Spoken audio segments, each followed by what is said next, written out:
Hi everyone, ఈరోజు మనం మునక్కాయల తాలింపు ఎలా ప్రిపేర్ చేయాలో నేను ఈ వీడియో చూపిస్తాను. చూడండి, నేను ఎలా అయితే చేస్తున్నానో మీరు కూడా అలానే చేయండి. చాలా బాగుంటుంది. పెద్దలు పిల్లలు అందరూ ఇష్టంగా తింటారు. ఇంకా హెల్త్ కూడా చాలా మంచిది. విటమిన్ సి, ఏ అన్ని పోషకాలు ఉంటాయి. కంటికి కూడా చాలా మంచిది.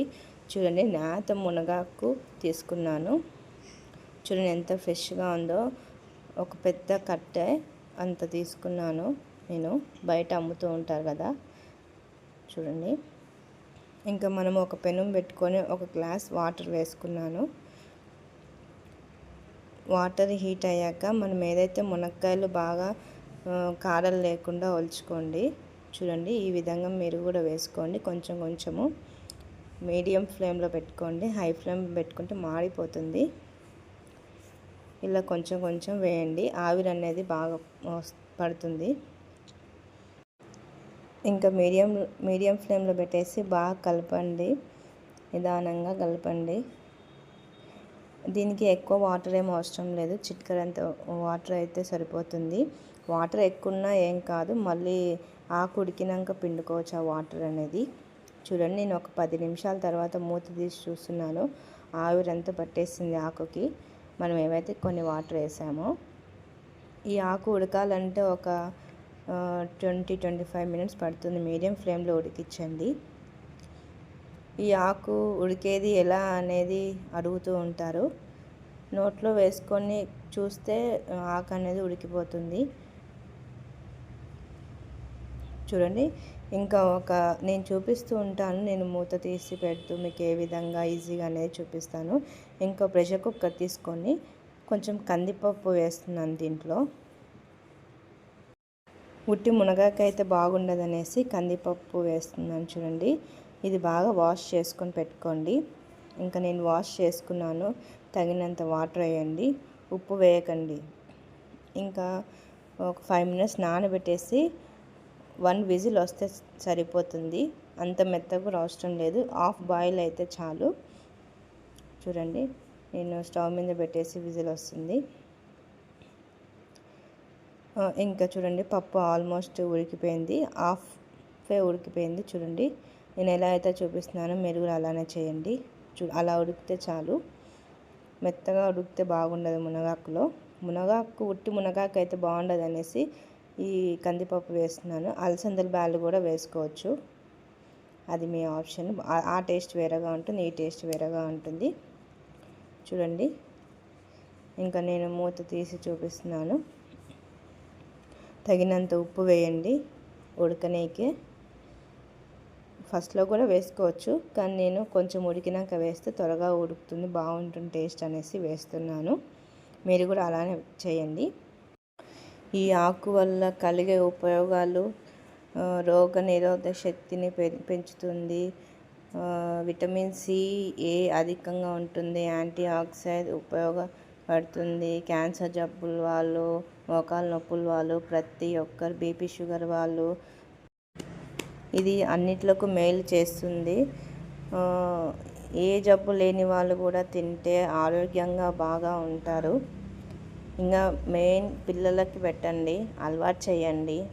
ఈ ఆకు చాలా బాగుంటుంది తాలింపు. చూడండి, ఆల్మోస్ట్ అంతా ఉడికిపోయింది.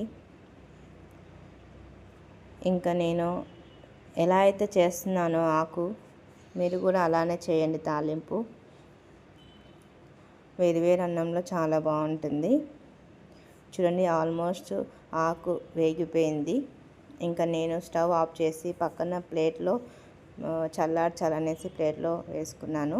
అంతలోపు శనగింజలు పొడి ఎలా చేయాలో నేను ఈ వీడియోలో చూపిస్తున్నాను.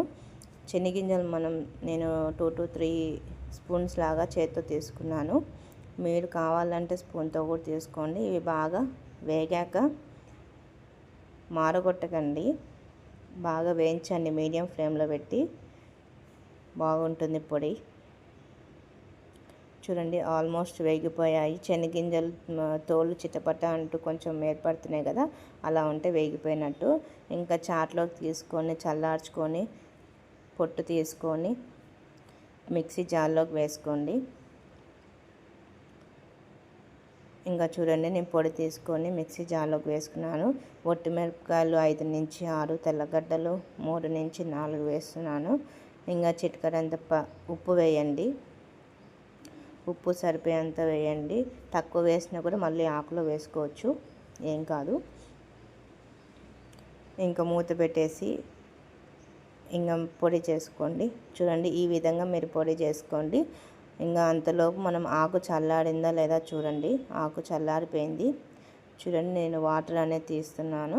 మీరు కూడా అలానే గట్టిగా వాటర్ పిండేసి ప్లేట్లో వేసుకోండి. తెమ్మ అనేది ఉండకూడదు. తెమ్ము ఉంటే బాగుండదు, బంక బంకగా ఉంటుంది, చేదుగా. మునగాకంటేనే చేదు. అందుకనేసి ఇలా బాగా గట్టిగా పిండుకొని బౌల్లోకి వేసుకోండి. ఇది మటుకు చాలా ఒళ్ళుకి చాలా మేలు చేస్తుంది. షుగర్ వాళ్ళకి, బీపీ వాళ్ళకి అందరికీ కూడా. చూడండి, ఇట్లా వాటర్ అనేది పిసికేస్తున్నాం కదా, ఆ చేదు అనేది దాంట్లోకి వచ్చేసింది. ఈ మునగాకు ఉట్టిదైనా తినేయచ్చు, అన్నంలో లేకపోయినా కూడా. చూడండి, ఈ విధంగా చేసుకోండి. చూడండి, నేను ఇంకో ప్లేట్లోకి పొడి పొడిగా వచ్చేసింది. ఇంకా మనము పెనం తీసుకొని 2 టేబుల్ స్పూన్స్ నూనె వేసుకున్నాము. ఇంకా దీంట్లోకి మనకు కావాల్సిన పోపు గింజలు మీకు ఎలానో తెలుసు, సాసోలు, జీలకర్ర. అంతలోపు మనం ఏదైతే కందిపప్పు ఉడకబెట్టుకున్నామో చూడండి, ప్లేట్లో తీసుకొని పెట్టుకున్నాను. ఈ విధంగా ఉడకబెట్టుకోండి. ఇంకా ఆయిల్ హీట్ అయిపోయింది. సాసోలు తగినంత, జీలకర్ర తగినంత, ఒక ఆనియన్ కట్ చేసుకొని పెట్టుకున్నాను నేను. చూడండి, కరివేపాకు చిటికెడంత వేయండి. ఇంకా బాగా కలపండి. ఇవి బాగా వేగాక మనం ఏవైతే కందిపప్పు హాఫ్ బాయిల్ ఉడకబెట్టుకున్నామో అది నేను వేస్తున్నాను. చూడండి, ఇంకా ఇప్పుడు ఆయిల్లో వేగుతుంది కాబట్టి కందిపప్పు కూడా కొంచెం టేస్ట్ అనేది ఏర్పడుతుంది. చూడండి, ఈ విధంగా మీరు ఫ్రై చేసుకోండి కందిపప్పుని. ఇంకా మనం ఏదైతే మునగాకు ఉడకబెట్టుకొని పక్కన పెట్టుకున్నామో అది నేను వేసాను. చూడండి, బాగా కలపండి. మీడియం ఫ్లేమ్లో పెట్టి కలపండి. ఇంకొక 10 నిమిషాల పాటు మీడియం ఫ్లేమ్లో పెట్టి కొంతసేపు వేగనివ్వండి. ఆకు కూడా వేగుతుంది. చూడండి, ఇంకా మూత తీసి చూడండి, వేగిపోయింది. ఇంకా కొంచెము. ఇంకా మనం శనగగింజల పొడి చేసుకున్నాం కదా, ఆ శనగగింజల పొడి నేను వేస్తున్నాను. కొంచెం ఎక్కువ వేస్తే బాగుంటుందని నేను ఎక్కువ వేస్తున్నాను. మీకు తక్కువ కావాలంటే తక్కువ కూడా వేసుకోవచ్చు. చూడండి, ఈ విధంగా కలుపుకోండి. మీకు దీంట్లో కొత్తిమీర కావాలన్నా కూడా వేసుకోవచ్చు, అది మీ ఆప్షన్. నేనైతే వేయలేదు. ఇది మటుకు చాలా బాగుంటుంది ఈ పొడి.